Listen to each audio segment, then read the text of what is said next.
و خشوع چیزی نیست که زود به دست بیاید. اول قلب انسانی باید بستر بر جلب خشوع را داشته باشد.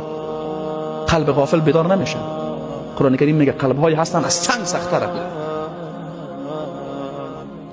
و حرکت انسان از اینجا شروع میشه که قلبش سخت شود و تأثیر نکنه، بیدار نشه، به خود نیاید، غافل باقی بمونه.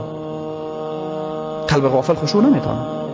قلب مرده در مقابل الله خشوع نمیتونه. قلب جاهل در مقابل الله خشوع نمیتونه. پس ما نیاز به علم داریم، نیاز به انگیزه خیر بر شناخت دین الله داریم و با اینمی حالت، با اینمی روحیه اگر نماز بخونیم، بله نماز ما تأثیر میکنه.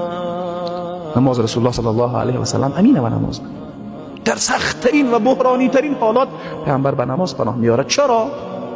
پیامبر اوج آرامش خود را در نماز می‌یابد. ما در نماز آرامش داریم یا از نماز گریزانیم؟ یک حس عجیبه داره. یعنی وقتی نماز به جای از احساس خوشی، احساس سنگینی به ما دست میده.